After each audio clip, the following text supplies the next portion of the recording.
Special thank you to Seed and Stone Cidery and Lucky Buzz Meadery for sponsoring the show today. They help to make this show possible and supply us with the occasional beverage when we're out there. They've got 10 taps full of meads and ciders made right there in-house. They've also got all sorts of awesome events going on, including an open mic almost every single Thursday where you can come out and show your musical talent. So all you songwriters out there, stop out and grab a cider or a mead and tell them that the Songwriters Couch and the Patrick Joen Band sent you. Again, Seed and Stone Cidery right here in Rochester, New York. Go out and visit them and let them know we sent you. Thanks, guys.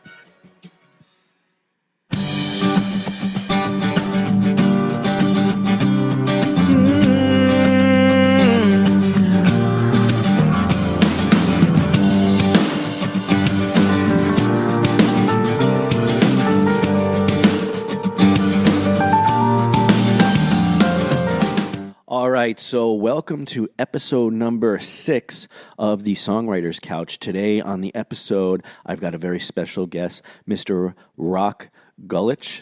Did I pronounce it correctly? That's pretty good. Rok Gulič, yes. That's my name. So before we start, I want to again thank our sponsors for making the show possible. And Rok, thanks for being on the show. I appreciate it. Anytime. I feel like I'm finally returning the favor. It's been a few years since we spoke.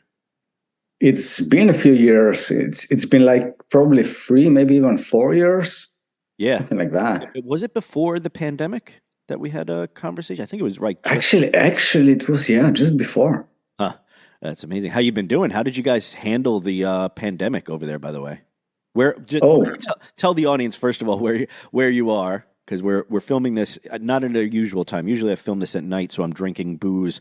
But this morning I'm drinking some coffee, but I have it in my whiskey glass. It says, what does that say on there? Drink. Work hard, drink whiskey. There you go. So fantastic. But there's coffee in there right now. So where are you coming to us from, Rok? Well, basically, I've been in Slovenia all my entire life. That's where I was born, and that's actually where the companies, the headquarters at least, are located at. So right now I'm at the office. It's Saturday, so nobody's here. I'm free to do whatever I want, which is kind of nice, and it's great to have you on the call. Yeah. So I guess kind of the reason I wanted to bring you on, one, I guess I kind of have to say this because of the YouTubes and what have you. I am an endorser for your headphones, and if you see in all the episodes, I'm actually wearing your headphones here that you make because they're fantastic. And I know they're typically for like mixing and mastering. These are the what series are these with the open back? What you actually have are the S4 model, just before the S4X model. Yep. So it's one of the original series. I've seen those. So, but I love them because they're so comfortable to wear for like periods of time. Like I have other headphones, but after a while they start to kind of like press on your ears. These are big enough; they go over my entire ears. And I just kind of like the 70s kind of wood grain with like leather. It reminds me of like when I was younger, I used to go to the studio with my father. And it reminds me of like all the headphones from back then, you know what I mean? But a modern. All the gear back then, everything was kind of like combination of woods and stainless steel and aluminum. Plastic was introduced kind of like in the late 80s, early 90s. Yeah. So what I mean, because you're a musician, right, yourself. So you play in a band, I know. How did you get into doing? I guess why don't we start with, I was going to read your bio, the story from your website, but I figure it'd be better to have it come from you directly. Like, how did you go from being in a band, I guess, and writing music to all of a sudden manufacturing headphones? Because I feel like that's a big jump to make. Well, it is a level of insanity, I guess, but in short, I was doing project management at a software company, basically, and I was managing quite a lot of employees or developers, which is a challenge on its own. And over like 5 years, I kind of got a little bit burned out. And then, family came into the picture and so on. And essentially, I decided that I needed to have a lot more flexibility, for the lifestyle that I want. And that kind of pushed me into the direction of creating something, my own company. And I was always good with tools. I was always good with creating something out of nothing. And that kind of sparked, the idea to, why don't we create something that can be manufactured in a small place, in a workshop, something like that.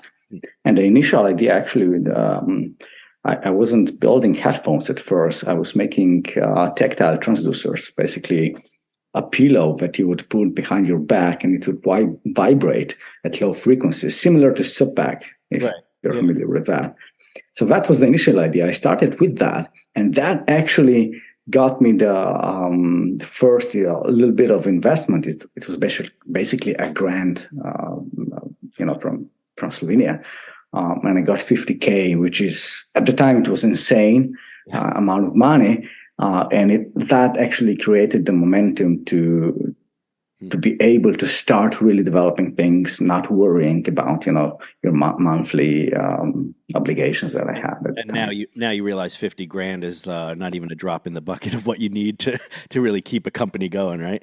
But I would $50K, that's like $50K. I mean, depends obviously on the scale, just like in household or whatever. But $50K is a lot of money if you put it to work correctly.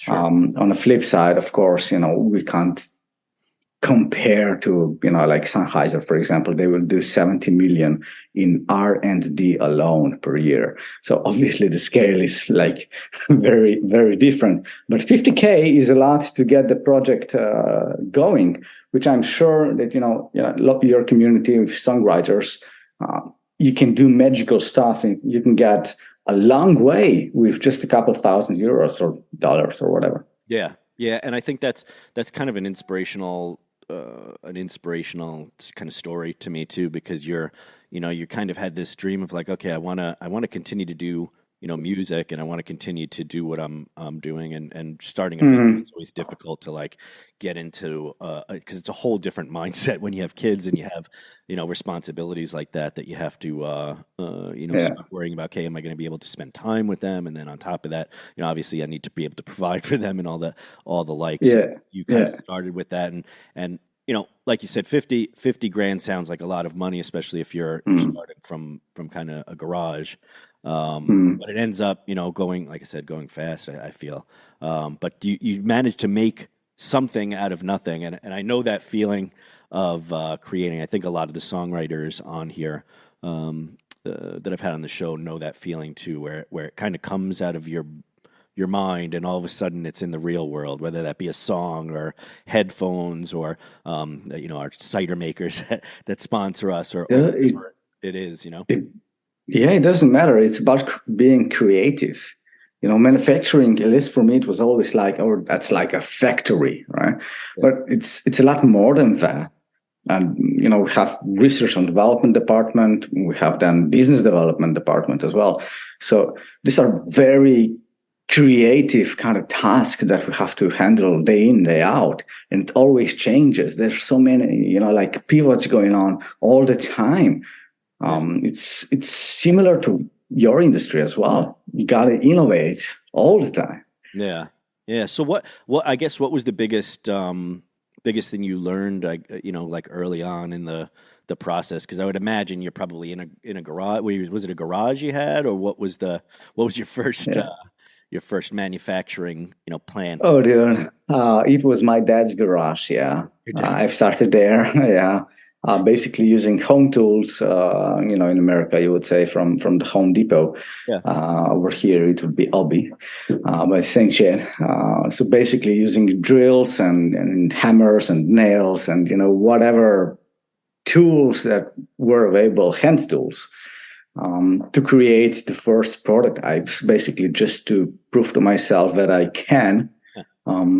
It was not really an idea of, hey, that's going to be a company someday. It was more like, I've left the previous job. I was kind of in between, just do something to, kind of like stay in the creative flow and don't get too lazy on the couch. Yeah. But that's then, somehow I've met this guy over here in this building that we have the company now. And he said, hey, but we have these grants and it's really difficult to even, use all the funds available because there's not like many ideas out there and so on. And it was like, all right, I'm going to apply if you really insist. And I got it. So that kind of like the beginning of this journey. Yeah. See, that's another thing that I feel like it's, that's the inspiration I'm talking about. It's like the going from an idea in your head to executing is a big deal. I think it's the difference between that, people that can successfully bring an idea to fruition is the execution part, right? Because everyone can have ideas on, I invented this in my head, but when it comes to actually putting it out into the real world, that's a whole different ball game. And I feel like there's an emotional attachment to that because there's so much of you that goes into it. Because it's a big risk to throw. Let's say you get an idea, whether it be a song, you write and you put it out into the world and people are going to be judging it. With a product, it's almost less emotional. I don't even know if that's true for the customer. And so they tend to think of it as a product. So they'll rip it apart in reviews. If if there's something wrong with it or whatever. With songs, people tend to feel, okay, we'll give you a little emotional, It's the game of right.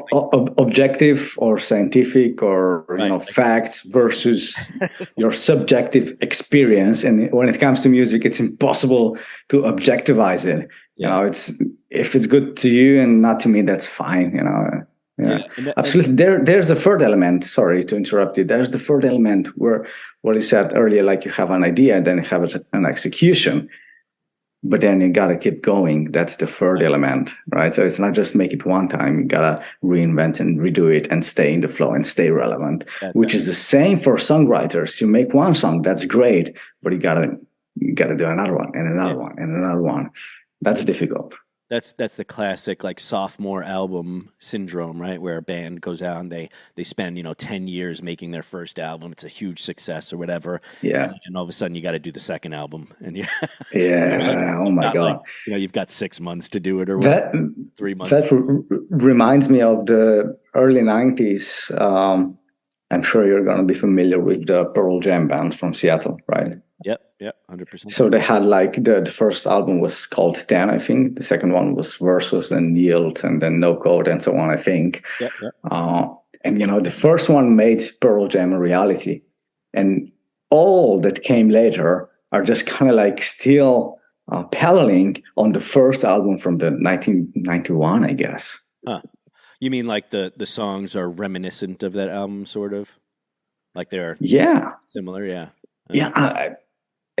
In a way, they've created their own brand recognition and kind of sound, if you will, with that album. And everything is always referenced to that album. So is the new album, the new songs, are they like as good as those were? It's always kind of like going back and trying to do that connection. Yeah. Do you struggle with that with regards to the headphones and your company now too, like trying to kind of, because that first time you do it too, it's always super exciting too, right? It's like the first time you actually get someone to purchase, let's say, your headphones or purchase your music or you go and perform and someone comes up and like, oh, that was good.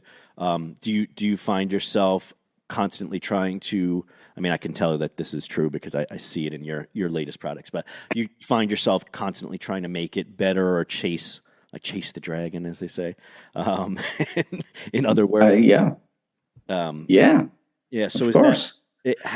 Is that typically driven by you or your team, or like how does a product that's already, because this is my, like I said, these are the first generation and they're pretty fantastic. And you have to come up with innovations all the time, I guess, to make, the next product better. And I'd imagine it's probably from feedback from users and then your own kind of experience. Oh, we could do this a little bit better, that a little bit better. It's always a mixture of kind of like three things, I would say.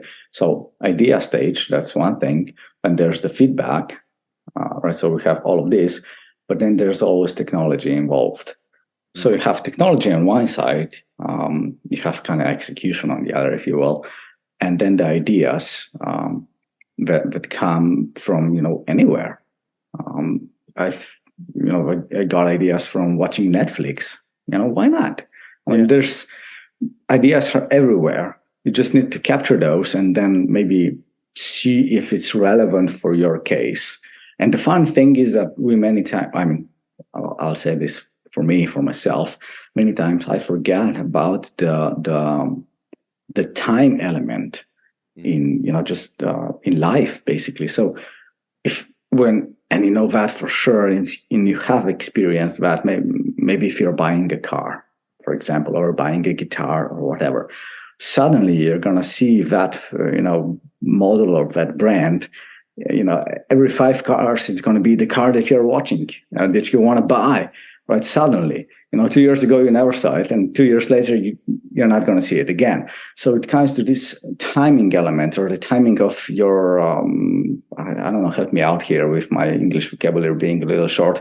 It's like a timing elements to your life and to what you're experiencing and to what you're thinking. And based on that, what ideas are actually captured. And then you can implement them or at least have a critical discussion with yourself about the idea. But it always comes down to a timing element. At least that's how I see it.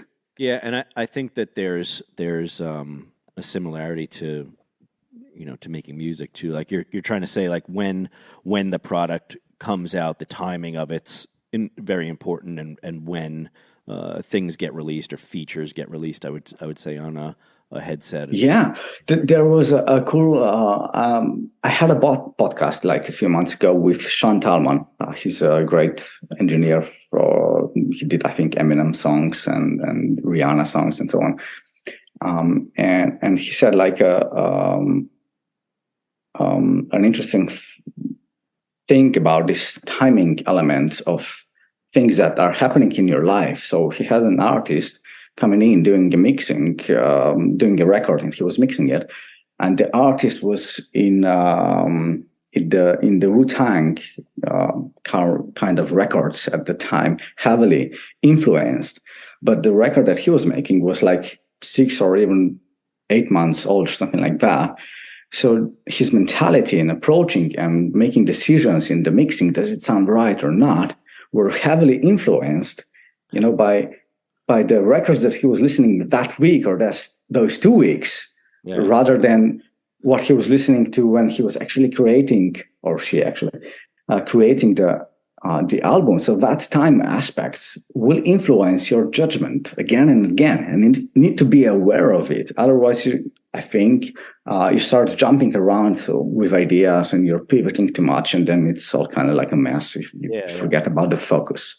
I don't know. Did you experience that? Yeah, I like that. I like that point. I feel that's definitely true because depending on what I'm listening to at a time, too, even just the songs I write, will kind of be influenced in some way, shape, or form by what I'm listening to. And then, when it comes down to mixing and mastering and what you want that sound to sound like in the end, I'm sure that's the case too. I'll be honest, Rok, I'm terrible at mixing and mastering, so I usually sub that out to someone else that's more proficient in it. But I do give your headphones a run for their money because I try and then ruin mixes and ruin masters and then send it off to the professionals to to do it. I'm more of a performer than anything else. The technical side I tend to finagle around with, but I've never become, too much of an expert in it. My ear, that's great. I can hear whether or not it's different. I just don't know what knobs I should be twisting and turning to make them sound the way I want them to sound. Well, it comes down to self-awareness, right? What are you good at? What is your skill set? Yeah. And that's probably really important with regards to a company too, right? Because you have your strengths, you have your weaknesses, and then for your weaknesses, I would imagine then you hire or you sub out work to individuals that are capable. What is that like? Because I know with regards to a band, I always equate this with this podcast to like being in a family, but it is also like running kind of a business because you've got not necessarily employees, but yeah, you have different personalities. You have, they're human beings that are doing the work, and then you have people that have their strengths as well as weaknesses, and you have your strengths and weaknesses. What is like how do you approach the leadership of a company like that? Is it something you've gotten from experience from being in bands? Is it something like you had experience before doing that, or is it something you're just kind of flying by the seat? You remind me of an attempt. Probably now it's almost 10 years old. An attempt of writing a book with a title that you've mentioned. So, business lessons from being in a band. So I actually had like a preface, and then I stopped. It's still on the bucket list. So obviously, half written. Sorry, in a notebook. Yeah, some basic ideas, and just again the timing element of your life, right? Yeah. But when it comes to designing a company, or when it comes to designing, or building your own family, or a band, it doesn't really matter, because it all comes down to relationships. It's always about a relationship. Either it's a relationship that you have with another human being, but it's also the relationship you have to values and beliefs, and even to things. For example, if you got like a songwriter coming in with a guitar, like you're holding right there, and I'm still waiting for a song. If it's like really dirty and not taken care of, you're showing off to everyone your relationship to the instrument that is most probably fitting you and your family, right? So everything is in a relationship kind of way, and those things and things that are true for any relationship are exactly the same in a company, right? How do you take care of, of course, employees, but also how do you take care of the gear? How do you take care of your competitors, right? Do you respect them? Do you learn from them? You can actually go and check. I had some fun with SonarWorks a few days ago. They've released something, and on Facebook, they had like a little shitstorm going on. And I was just hanging there, commenting, liking. It was really, really fun to watch, in a way. Yeah. Really fun to watch a competitor going through the same things that we are going with when we are releasing stuff. There will always be somebody sad or angry, or, just bought the headphones like 2 weeks ago, and I will have a new headphone, new release, updated with a lower price. Oh my God, right? Of course it sucks, but it's a part of the game. There's nothing you can really do. Yeah. So again, to circle back, relationships are the same in professional, environment, like a company, but it's the same in a band. It's the same in a songwriting group, I think. Yeah. Correct me if I'm wrong. All the listeners and watchers out there, just keep an eye out for Rok's book coming out in the next few years. I'll push you. I'll check in every couple of years there. It looks like the meeting is telling me it's going to end in 10 minutes for some reason. Time left, yeah. Oh, geez. Okay, well, let's do this, because I want to have a couple of things happen before the end of this, because I didn't realize maybe I haven't extended my Zoom professional thing, I guess. So the thing kind of I wanted to touch on is the difference between like an endorsement and being like sponsored by a brand, right? And for the songwriters out there that are doing that, like I said, I'm an endorser for OLLO headphones. That you're not sponsoring me, you're not giving me money, anything like that. Basically what I'm saying is that these headphones are fantastic. I personally can endorse the fact that they're fantastic, and am speaking about it. How important do you think are those things? Because you open it up to musicians and to mixers and masters, engineers, and the like, to be a part of that program. How important was that, and why did that kind of become a thing? Well, obviously it's a two-way street, right? So endorsement program is meant to work for you as the endorser and for us, right? It's kind of like two-way street going on. So we endorse you, well, first with like better pricing of the obvious thing, right. But you're also listed on our webpage. You can, if you want, that comes down to you and how active you are in the community, but you can connect with anyone in the endorsement through us. You can ask for recommendations. We are in contact with a lot of people daily, and we do have kind of like a feel for the beat or the rhythm of every single individual endorser, right? So some will, send us projects like every 2 weeks or every week. Hey, I have a new record. Hey, I did this, I did that. I was included here and there, and they're updating their profiles. So we know which guys are really in the music industry, are really making, they have a momentum and they're really strong in that. And, we can also distill the ones that are like occasionally doing some things or not really serious about that. So we can use that community and, just using, again, relationship with us to forward it on to others. And basically what we're asking in exchange for, the better pricing and all of this community and other stuff that come up, including beta testing, for example, is that you support us in any way that feels natural for you. In your example, it's a podcast, you're writing those, and that's all I can ask. That's not the only reason why I brought you on here. Like I said, I found it interesting talking with you the last time, so I really wanted to kind of get into your brain and pick your brain. I think what I'm going to do here is I'm going to probably once this time here runs out, we'll stop it. I'll kind of start again so we can get a little bit more, and I'll edit it after the fact. I haven't used this. I had my old podcast I used to do, and I did have a professional, but I must not have renewed it because we've been doing all of them live here in the studio.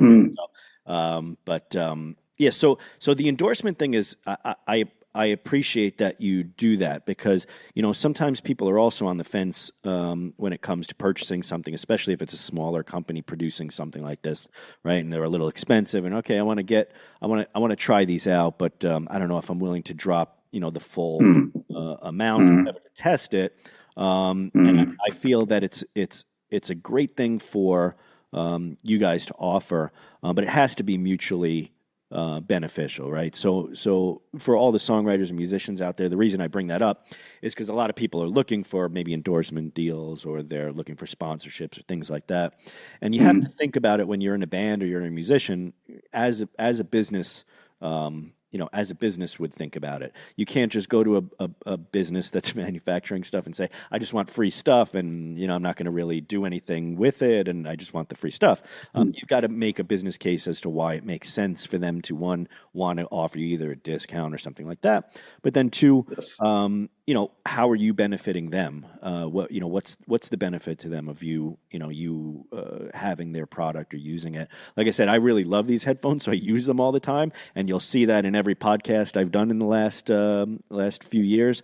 And most of the music that I've attempted to mix and master has been done on these. So I really appreciate your attention to detail with them and how they how they sound and all that. And that's something I want to get into here. I'm going to stop this recording now before it breaks. And for everyone listening and watching, we'll be back in 2 seconds, probably less via the cut, right? They won't even know that it happened. So give me one moment. I'm going to stop it and we'll restart it. All right. For everyone that's still paying attention, we're back. Hopefully that was a great edit I just did in the future. But we were talking kind of about the similarities between, running a business and a family and songwriting and that sort of thing. And then we got kind of into the endorsement thing. And I think that treating your music like a business is something that's important. And yes, like I said, I do want to send out an appreciation to you for including the people that are going to be using the headphones in the discovery of things, with feedback and stuff like that. Because similar to music, when you put out a product, you can kind of get in the headspace of I'm going to just make this for me and what my desires are, what I want out of this, and you can sometimes ignore what your customers are saying or your listeners when it comes to songwriting. do you find that sometimes when you get feedback, you can take that a little personally, or do you find? Oh God, that's like the most difficult part of having your own face and personal brand and your own integrity in a way, melted into a product and a company. But yeah, it's difficult. I've had an interview like probably a year ago with a reviewer, and he had a great question. He asked, what bothers me with reviewers, and it was like, and it's like feedback is very personal. It is very technical. It's very objective. It's facts. I and everybody in the team, we need to gather it, and learn from it. But it always hurts when it's like so much effort and so much love and passion that goes into these products.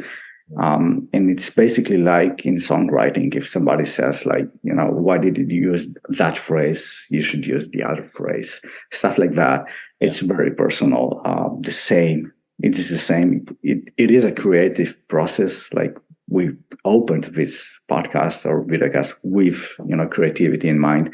So it is the same way if you're designing a product or if you're designing a song, if you're designing an idea to spread, it doesn't matter. It's your idea. You've put your effort in it, your love and passion. So yeah, it does hurt, particularly when there's another authority saying something, right? So not like just an individual, but like a reviewer with a lot of reach, saying something. If it's just negative, that's great. It's an opinion, all good. What really hurts is that it's misinterpreted.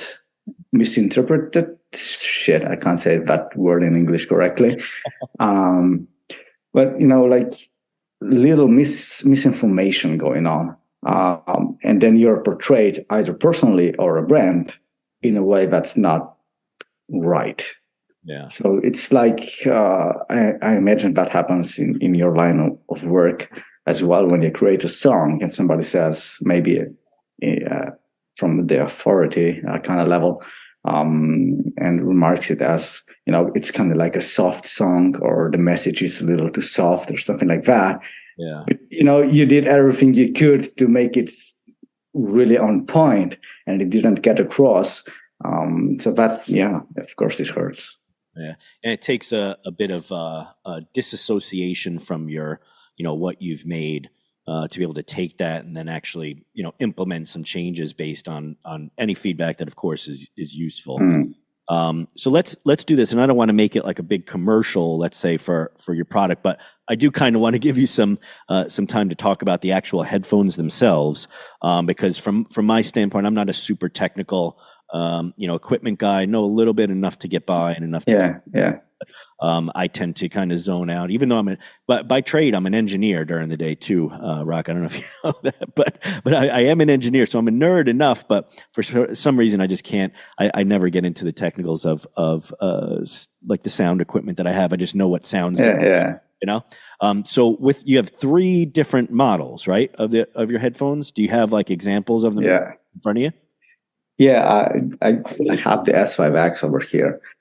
So that would be the spatial mixing. So for Dolby and Dolby Atmos, for example, or Sony, or for gamers, Unreal Engine, game audio design, for example. But, just let's not make it a sales pitch. Basically, what we are making are headphones for professional use. They are calibrated headphones, so they have really flat sound to what we think based on feedback and also lab research.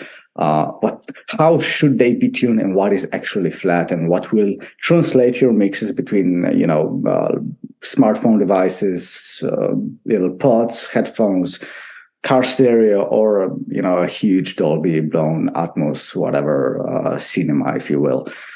So these are made for that kind of situations where you have to mix and check and cross-reference stuff. And those are also open back. It looks like you've got the cutouts in those. that model too. And then you have the closed back as well, right? Yeah.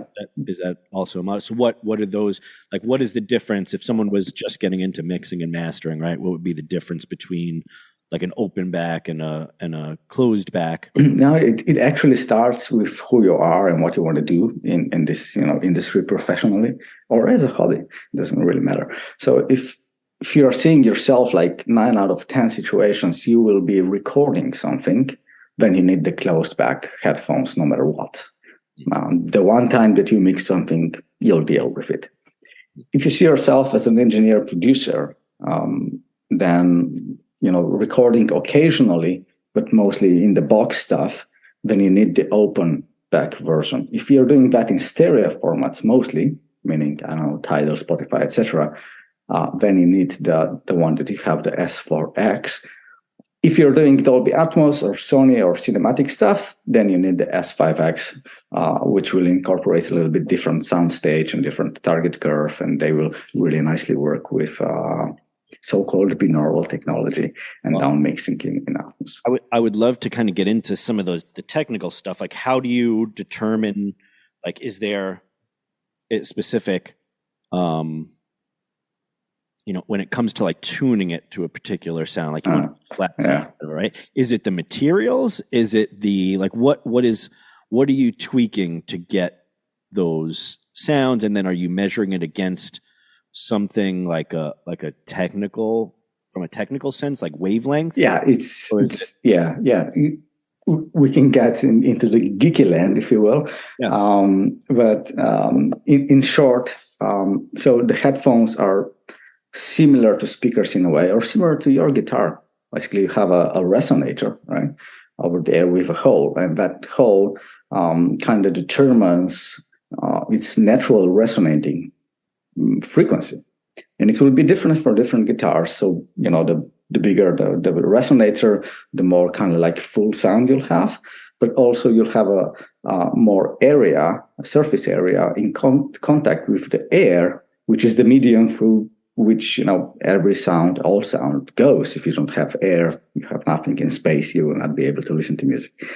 Right. So with headphones, it's a similar idea. There's again like a little bit of a resonator as the chamber, and it needs to be controlled in a way. So you would have like the hole in the shape of the resonator on a guitar. Over here, you have these little holes at the back. But also how things are designed at the front. So is it flashed, or is it at an angle? Is there like a conical design to it that will change the impedance over there? So for example, that from you've seen that in speakers. The little tweeters on the speaker. They always have like this kind of like conical shape, which helps them kind of like penetrate the resistance of air on them. So with that conical kind of radiation, you need less power to make it go louder and wider, basically. So it's similar in headphones. So how do that make sense? Yeah. Do you use like one of those? Have you ever seen those fake ears? That has like a microphone inside. Yeah, of course. Do you have those? You have? Yeah, of course. Now that's like it's a big debate, so we can go really technical over here. Yeah. So we have different target curves. So, for example, let's try and find an idea of what is actually flat sound or what is neutral sound for your guitar, right? You record it, and then we'll have a debate on, does it sound natural now, or should I like change the microphone to sound more natural? Should I EQ it a little bit to sound more natural? So it's going to be a debate between different people. What is more natural and what is already colored? Right. So where are the limits? The same comes down to monitoring systems, speakers, rooms, and headphones. How should we tune those in order to be really natural for the majority of people? And that's the idea. And there's this company, huge company, corporation, Harman International, right? They were bought by Samsung a few years ago. So what they did is they developed so-called Harman target curve, which is used for speakers, rooms, but also for headphones. They have different variations of those. And they did that quite like it's 15 years of experiments to get down to the idea of ideal target curve. That would be like a frequency response that is the most neutral for any situation and for any ears on the planet. Great starting point. But of course, we have different tastes and so on, but also different needs. So as a recording engineer or as vocalist or a guitar player, you will benefit by hearing the mid frequencies really, really well, because that's where most of the things happen for you. But then you have like a EDM producer on the other side. Sure, mids are important, but if he or she does not really hear the low end and the super sparkling end, then it's impossible to balance it out. So you'll have two professionals both requiring and needing like something that's flat that will help them translate whatever they made to different systems and situations and scenarios. But at the same time, they need two very different monitoring in order to perform. Yeah. So that's where we come in. And that's why we have the S4R target curve, which is for vocalists, guitarists, and etc. Very much mid-forward oriented, a little bass, a little high-end, not too much, very mid-forward. Then we have the S4X for stereo, which means that they will translate really nicely into a room with two speakers or to just casual headphones or earpods, etc. And then we've developed the spatial audio, which comes down to your, how your ears actually pick information or localize sound. And to do that, we need extra high frequencies actually to be involved and a little bit less bass. So there's another target curve for that use case. So that's also been developed by, you said the Harman curve, right?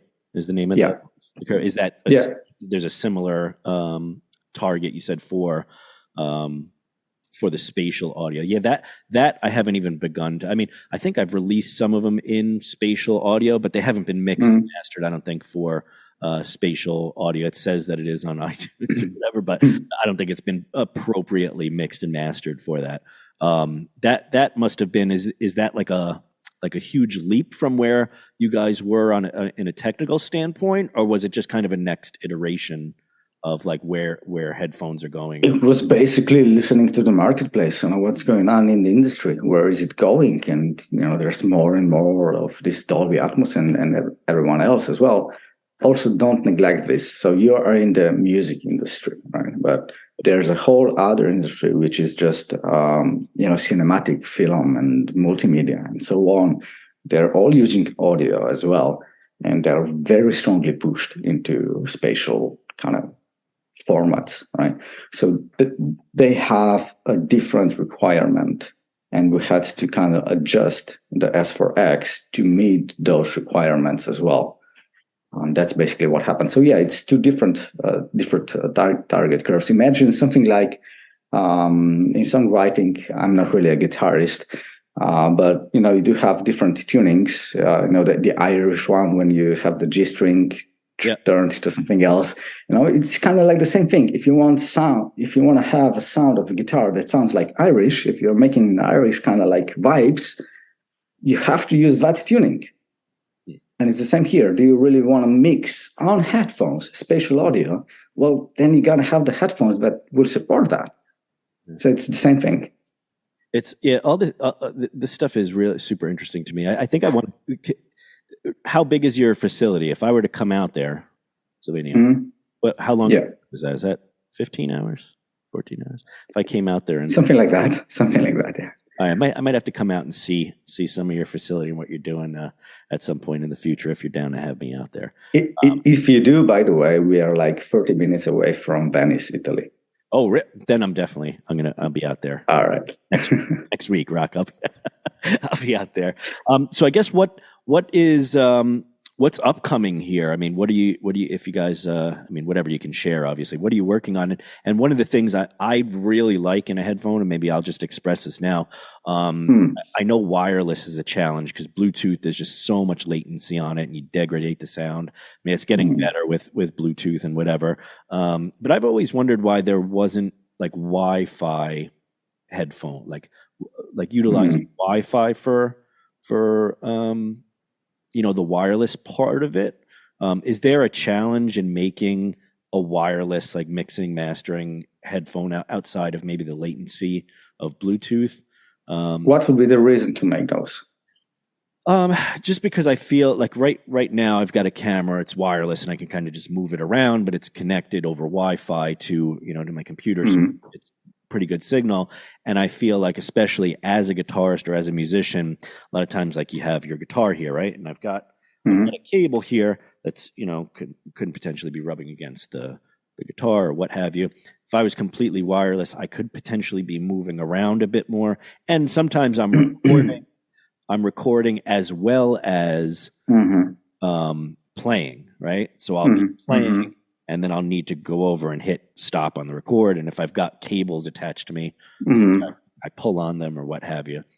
So I know there are challenges obviously there with wireless.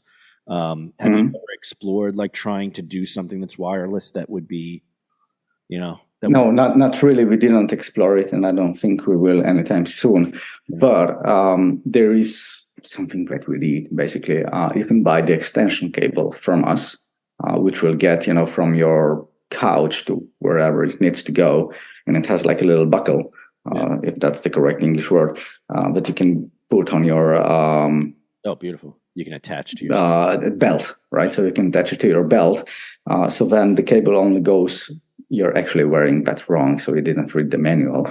Yeah. The cable in terms of when you're recording should go behind your back. I actually got up. I think I did. Yeah. But I've got my little wireless, my in-ears that I'm using actually. Exactly. So you are wireless right now already. Yeah, that's with a lot higher quality than it would be and at a better price. So right now, if you're looking at this as from a business perspective, right, like a business model. If you have like $400-500 for these headphones, right? So 100 goes to whatever government, then you're left with 300, right? Out of those, there will be resellers, distributors, etc. So it will come down to less than 200, and then that's kind of potentially what we get, right? But with that, we need to survive, develop, and do everything, and still have a solid margin, right? So basically, we need to create something for less than $100 to make it work in the marketplace. So, do you want this $100 to be used on sound or transmitting sound? Yeah, that's what you're going to get. You can buy Bose or whatever wireless. You're going to get the transmission of sound for $400. And with a lot of DSP involved, EQing and manipulating the crappy sound in order to make it sound kind of like normal. Right. But if you're a professional, you're not going to do that. Yeah. You want to have like the pristine sound, and you don't care so much about the other part. And I guess I'm waiting for the wireless technology, because these are obviously professional headphones, and so you want the best quality. And honestly, right now, the best quality is a wired headphone. Yes, right? Because you even with these things, you get a little bit of interference sometimes in RF, and you get all sorts of noise that can kind of be introduced to it via wireless. But I'm just waiting for the moment when it becomes so good, the wireless technology, that eventually you don't have to have it will connect it at some point. Yeah, it will at some point, without a doubt. So the biggest question that comes from wireless technology is not just the transmission of the signal. That's fairly easy to do.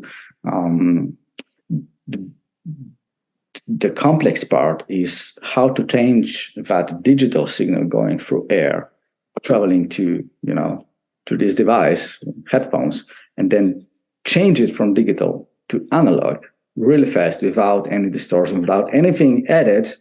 And then amplify it accordingly to what the driver really needs, and keep really, really high quality of sound. And all of that technology, which is usually like 1 or 2 rack units somewhere in the studio, would need to be inside every and each of these cups. Right, so it would be nice to be foldable. It would be nice to have battery in there. You need a battery. Right? Yeah. So all of that, and then you want to have great acoustics and great sound reproduction. It's not impossible, but nearly. Yeah, and probably cost prohibitive. It gets so expensive that it would be. Yeah, I mean, will you pay €2,000 just to have it wireless? Right. The same quality, you won't, right? So it doesn't make sense. Well, right now, my father always told me I have champagne tastes, but beer funds, is what he said. So that's, don't we all? So Rok, I guess what should people be looking out for? And let's throw out. Is it? I don't remember your website off the top of my head. Is it just OLLO? OLLOaudio.com, yeah. OLLOaudio.com. So that's OLLOAUDIO.com. What's coming next for Rok? Do you have your next album coming out soon too? Are you recording music or? Oh, dude, I've been in my band like for 25 years or something like that, and we've managed to release 1 album. Okay. Well, you got a lot and that's almost 10 years ago, and then I live in the fantasy world, where it's going to happen for us. It's going to happen for us, but we just, keep on drinking beers and having fun. That's the best part of playing music, though, is having a little something to drink, some beer or whatever, and playing music. It is. I almost sometimes I'm like, I don't need to do it professionally. I'll just do it in my basement, and that's enough. I mean, I would almost be happy with that. I don't know if ultimately at the end of my life I'd be like, I didn't put anything out, but what's the name? But that is that is difficult for you, right? To keep kind of like the balance between having the passion and love for music and creating this stuff, but on the other side, that's your bread and butter, right? Yeah. So bread and butter, yeah. So how do you balance these two things? Is it like a specific mindset that you had to learn, develop? Yeah, I mean, it can sometimes feel like a chore, especially gigs where you're. I'm in my 40s now. So when you're carrying equipment to places up and down stairs in the middle of the summer, sometimes you question, all right, what am I doing here? And even releasing, with the band, sometimes you get into arguments or disagreements about what should be, how should we have it, even the mixes and masters, right? Like people have different thoughts on how they should be, and a lot of times that'll be something that within a band you kind of disagree on, and you work it out, and sometimes you fight, and at the end of the day you're like, I just give up on all of this and whatever. So you want to keep it, you want to keep it fun, and you want to keep it passionate, but still have some sort of business mindset about it, where it is, you're creating a product for someone else to hear, and if you want to convey. So here's a weird quote I'll do from Tony Robbins, of all people, right? So I don't know if this is an exact quote. Do you know who Tony Robbins is? You have, of course. Have you heard? Yeah, the motivational guy. So he said once, "It's not the job of the person that you're communicating to understand what you're saying. It's your job as a communicator to communicate in a way that allows them to be able to understand." And so when you're creating music, if you find that people aren't resonating with what you're doing, it's not sometimes musicians can be like, no one's listening to me, the tortured artist, I feel, right? But ultimately, if you're communicating what you're feeling, likelihood is that other people are feeling those same emotions.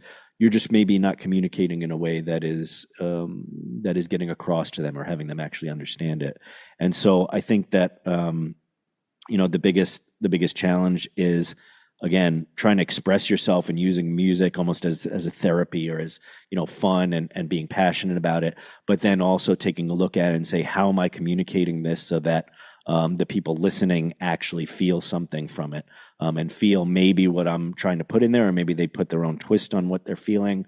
And I think that's the balance is because once you connect with people, I think the business side of it, I mean, you need to know a little bit about business, but the business side of it, the sales of it, people wanting to listen to your music, wanting to watch what you're doing will just come naturally.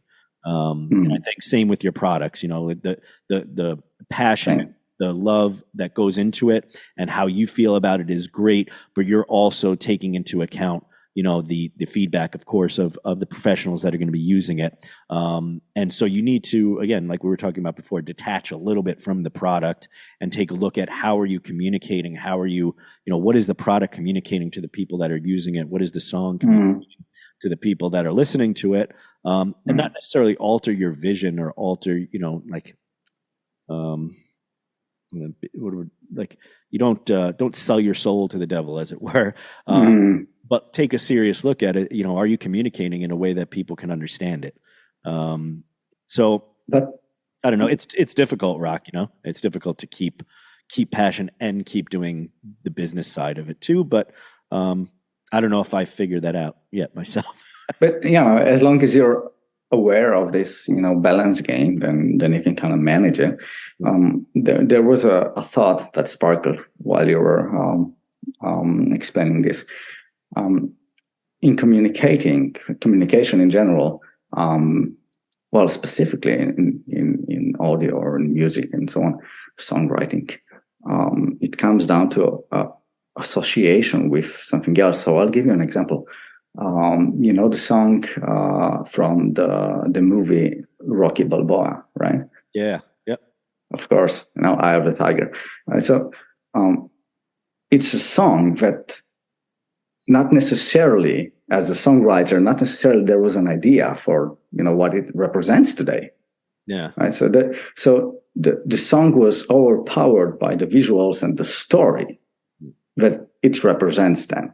Right. So now, and I'm using that with my kids, you know, when we go on a soccer game, I actually just, you know, making little videos, home videos, stuff like that. And I always try to be the funny commentator guy.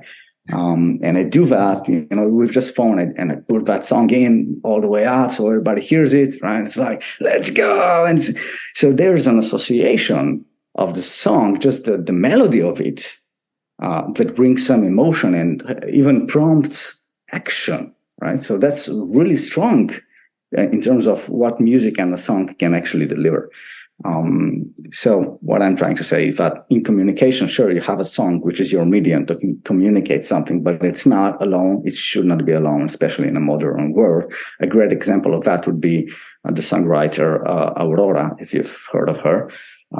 So she does that with environmental kind of topics, right? So she has her songs that are great, but she's environmentally very active, right? So whenever you hear her song, you have that emotional kind of connection between what she represents and the songs just came along. So it's now being joined together into some like more coherent story, I guess. So that's important from my perspective. I like that. Yeah, and I think that communication, especially nowadays, can be in the days of you know, social media and that sometimes can be kind of one-sided and people forget that kind of we're all human and the need to connect is there, which is probably why most of what humans do is what we do, you know, making music and creating things. It's all about kind of connecting with other individuals. And yeah, you're making some money and whatever to survive, but ultimately I think you wouldn't have the passion to continue doing those very difficult things like building a company and building headphones in your garage and whatever, if it wasn't backed by the desire to connect with people and share almost your life experience. Because what essentially, you know, from what I read about your on your website there is that it was a need that you had. You found, okay, I really wanted a pair of headphones that were like the headphones that you're making now. And so that connection with other professionals out there that are doing the same thing, that have the same need, you know, I feel like you probably have some joy in seeing them enjoy the headphones. Absolutely. Yeah. Absolutely. I think we're going to be shut down by the Zoom, the ghost of Zoom passed here. I'm going to... No, actually my camera died already. So like a minute or two ago. Lots of technical issues. Yeah. on the show today, but that's all right because this is our first remote one. What I'd like to do, like I said, I think I might have to come out there, and if I do, what is the food? What food should I have, and where should I go to get that food, Rok? Jesus, it's that's a difficult one. So basically, in the Adriatic region, not just Slovenia, we have something that's called Ćevapčići, which is basically just like similar to meatballs in America, slightly different. So that would be something that you need to try in the the Adriatic region, and the Balkan region, if you will. But obviously we are like super close to Italy, so it's basically like, I don't know, it's like. Oh, is it like Italian? Would you have pastas and stuff like that? Is that a big thing there, or is it mostly? Yeah, it is. It would be pasta, it would be pizza, so all of these Italian things. A lot of meat, actually, it's still very, very popular. Yeah, we were kind of like, if you're talking just Slovenia per se, right? We are like the mix of the ex-Yugoslavia, right?